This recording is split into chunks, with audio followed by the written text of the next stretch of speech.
भारत के प्रधानमंत्री नरेंद्र मोदी इस वक्त चीन पहुंच चुके हैं और कुछ देर बाद उनकी मुलाकात होगी रूस के राष्ट्रपति व्लादिमीर पुतिन से। अभी पीएम मोदी ने चीनी राष्ट्रपति से मुलाकात कर ली है और अलग अलग मुद्दों पर सहमति बन गई है। लेकिन इस मीटिंग के बीच एक खबर सामने आती है और वो खबर होती है नरेंद्र मोदी, व्लादिमीर पुतिन और वोलोदिमीर जेलेंस्की के बीच की। और दिलचस्प बात यह है कि ये खबर शुरू होती है चीन के तियानजिन शहर से, जहां चल रहा एससीओ यानी कि शंघाई कोऑपरेशन ऑर्गेनाइजेशन का शिखर सम्मेलन। पीएम मोदी पहुंच चुके हैं और ये उनकी 7 साल बाद की ऐतिहासिक यात्रा है। और इस बीच एक अचानक घटनाक्रम हुआ। यूक्रेन के राष्ट्रपति जेलेंस्की ने सीधे पीएम मोदी को फोन कर डाला। अब आप सोचिए, जेलेंस्की ने ये फोन किसे करना था, अमेरिका को या यूरोपीय यूनियन को? लेकिन नहीं, उन्होंने कॉल किया भारत के प्रधानमंत्री नरेंद्र मोदी को।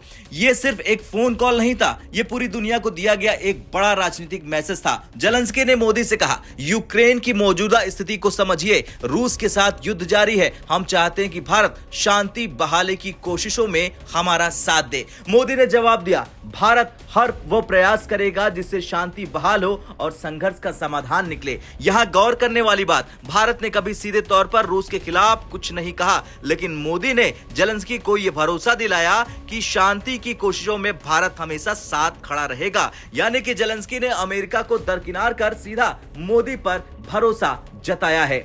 चलिए अब जानते हैं क्यों है ये फोन कॉल बहुत जरूरी। क्योंकि मोदी इस वक्त चीन में है और वहीं पुतिन से मुलाकात भी करेंगे। जेलेंस्की जानते हैं अगर रूस से किसी की बात हो सकती है तो वो है भारत। अमेरिका की टैरिफ पॉलिसी ने भारत और अमेरिका के रिश्तों में तनाव पैदा कर दिया। यही मौका है जब भारत वैश्विक मध्यस्थ की भूमिका निभा सकता है।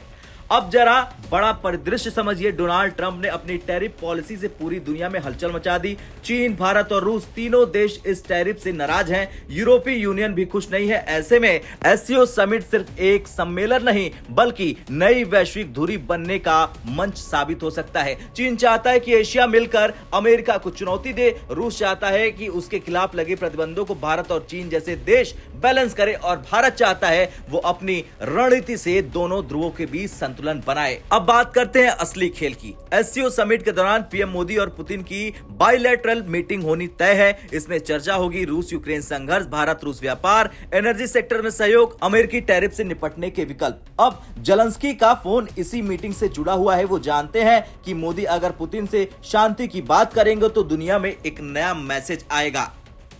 अब बड़ा सवाल यही है कि क्या इस पूरे घटनाक्रम में अमेरिका, ट्रंप खुद को आउटसाइडर महसूस कर रहे हैं?